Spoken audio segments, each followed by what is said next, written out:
went into the room of Scotland Yard, Jack looked nervously at his grandfather. What was the old man going to say?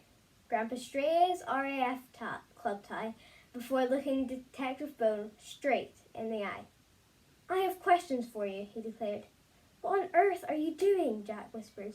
The only way to beat Gestapo is to play them at their own game, Grandpa whispered back. No, you don't have questions for us, old man. That's not how it works, replied Bone, a note of disbelief in his voice. Little did the detective know that Grandpa was not a man who would take no for an answer. When is the launch date from Operation Sea Lion? He demanded. Operation what? Said Beef. Don't play the fool with me. You know darned well what I am talking about, shouted Grandpa as he stood up, started pacing the room. The two detectives shared a look with each other. Now they were even more confused than Grandpa. The pair had absolutely no idea what the old man was on about. We really don't, replied Bone. You can never win this war of yours, and you can tell your friend Mr. Hitler that from me. I've never even met him, protested Beef. Neither of you are leaving this room until you tell me the start date for the ground offensive. Having been an officer in the RAF, Grandpa carried with him a natural sense of authority.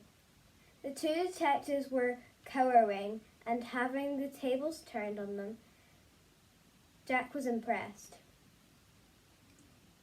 But I am meant to be playing badminton later, pleaded Bone. Grandpa stopped pacing the interrogating room and leaned over the table. He brought his face close to Beef's and Bone's. Despite his age, the old man was a formidable character. You are not leaving this room until you tell me. But I really need to pee, begged Beef. I'm going to wet myself. The poor man looked as if he was going to burst into tears. Tell me the start date for Operation Sea Lion. What shall we do? Whispered Beef. Let's just say anything, replied Bone. They both answered Grandpa at the exact same time. Monday, Thursday. This had the effect of making them look like liars, which, of course, they were. Come on, squadron leader, ordered Grandpa. And Jack stood up to attention. Let's leave them in here to sweat it out. We'll be back in the morning. Grandpa spun back towards the policeman. You better tell us the truth then, or my goodness, there will be trouble. With that, the old man marched over the huge metal door of the interrogating room, and Jack followed closely behind. The two detectives watched in stunned silence. Thinking quickly, Jack swiped the keys from the lock and pulled the door shut behind them. His heart was racing as he turned the key once more and locked the two men in. Click! Just at that moment, the detectives realized they had been had.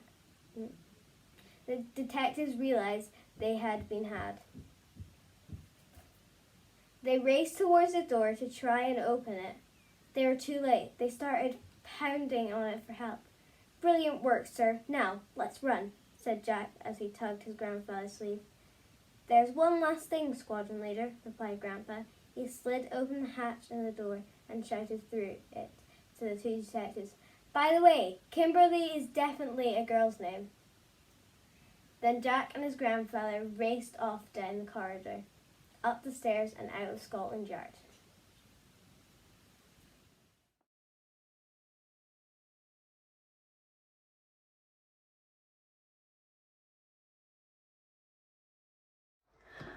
Chapter 27. Behind Enemy Lines. From his RAF training, Grandpa knew very well how to evade capture behind enemy lines. Every pilot had to. The chances of being shot down over occupied territory were high. Together, he and Jack kept off the main roads and stayed out of the glare of the street lamps. When it was dark enough, the pair scaled a wall at the nearest London train station and climbed up on the roof of the train they needed. Freezing cold and clinging on for dear life, they rode all the way back home. Why do we need to be up here, Wing Commander? Asked Jack, shivering as he spoke. If I know the Gestapo, they will have already boarded the train and be checking every passenger's identification papers, looking for us. We are much safer up here. Just then, behind Grandpa, Jack saw the train was speeding into a tunnel. Get down, shouted the boy. The old man looked around and then flattened his body next to Jack's on the roof of the carriage. Just in time. When they had passed through the tunnel, Grandpa pushed himself up on his knees. Thank you, squadron leader, he said. That was a very close shave. At that moment, a low branch of a tree whacked him on the back of the head. Ow! Are you all right, sir? Yes, I am fine, old boy, replied Grandpa. Darned enemy putting that blasted branch there. Jack was pretty sure Mr. Hitler and his Nazi friends had very little to do with it, but he let the comment pass. It was close to midnight when they finally arrived at the station. Soon after, they reached Granpas Road. The plan was to hide out in the old man's flat for a while. After all that had happened at the Imperial War Museum and Scotland Yard, the boy thought it was best he didn't go to the family home. To Jack's surprise, there was a light on in Raj's shop. The newsagent was still up, taking in the bundles of tomorrow's newspapers that had just been dropped off outside.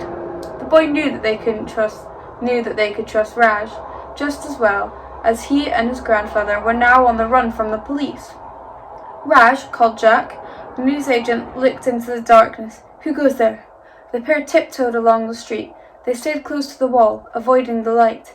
It was a few moments before the newsagent could see them. Jack, Mr. Bunting! He gave a very bad case of the willies. Sorry, Raj. We didn't want to frighten you. We just didn't want to be seen, that's all, said the boy. Why? It's a long story, Charwalla, replied Grandpa. I look forward to telling you over a few pints of ale in the officers' mess. I am so pleased you were found safe and well, sir, exclaimed the newsagent. The car turned into the road. The headlamps shone on them. We'd better get inside, said Jack. Yes, of course, replied Raj. Come in, and bring a bundle of newspapers in for me, please.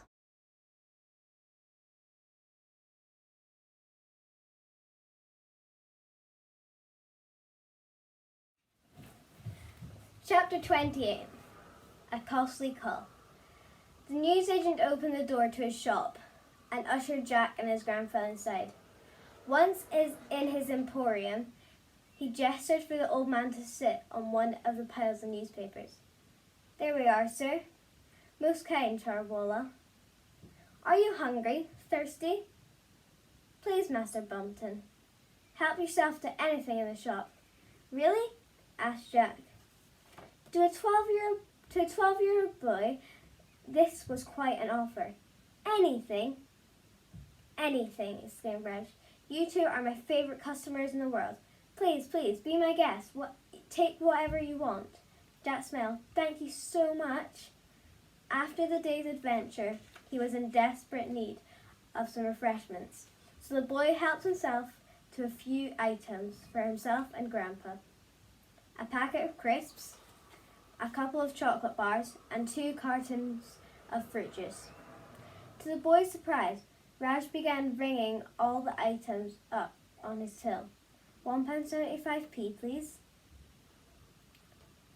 Jack sighed and reached into his pocket for some change, which he placed on the counter. There you go, Raj. Mr. and Mrs. Bunting called round here some hours ago. Wondered if I had seen either of you. They both looked worried sick. Oh no, in all the excitement, the boy had not really given his parents a second thought, and now he felt very guilty. I'd better call them right away, Raj. Please, can I use your phone? Of course, said Raj, as he placed the telephone on the counter. For you, there is no charge to make a call. Thank you, replied the boy. Just keep it very brief, please. No more than 4 or 5 seconds if you can. I'll try. Jack looked over at his grandfather, who is happily munching on a chocolate bar and muttering between mouthfuls, "Jolly good show on the rations, Charwalla." "Sorry, we are all out of biscuits," called the newsagent. "My Aunt Dritty broke in here last night and managed to get through 4 boxes of them. She even chewed the cardboard." Mom, it's me, said Jack into the receiver. "Where on earth have you been?" she replied. "Me and your father have been driving around all day and night looking for you." "Well, I can explain.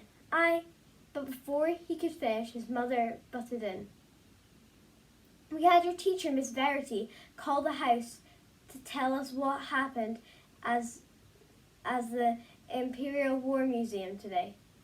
You broke a Spitfire." "That wasn't my fault. If the security guard hadn't been so heavy..." Mom was in no mood to listen. "I don't want to hear it," she said. Your grandfather had turned up at the museum of all places, and that he had been arrested by the police.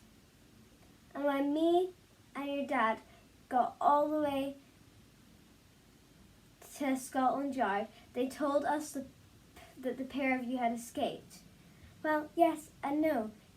We just walked out of there, really." "Shut up! Now, where are you?" Raj butted in. "Might you be so kind as to ask your mother to call back? We are already on 1 minute and 38 seconds, and it's going to be very expensive." "Mom, Raj says can you call back?" "Oh, so you're at Raj's shop, are you? Stay right there. We're coming over." With that, the boy's mother slammed the telephone down. Click. Whir.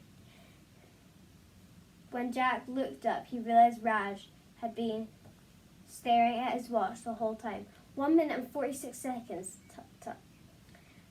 "My mum said they'll be straight over to pick us up." "Splendid," replied the newsagent. "Now, while you're waiting, can I interest you in a complimentary browse of my brand new Christmas cards?" "No thank you, Raj. It's January." "This one is particularly Christmassy," said the man, as he showed Jack what was, in fact, a completely blank white card. Jack looked at the card, and then at Raj. He thought for a moment that the newsagent might be losing his marbles. "But that's got absolutely nothing on it, Raj." No. That's where you were wrong, young Master Bumpting. It is, in fact, a close-up picture of some snow, absolutely perfect for the festive season. Just £1 for 10 cards. Or I have a special offer on." "That's a surprise," muttered the boy. "If you will take 1,000 cards off my hands, then I can do a very good price." "No thank you, Raz," replied Jack politely. But the newsagent loved to haggle. 2,000? Just then, police sirens howled outside. The enemy was closing in.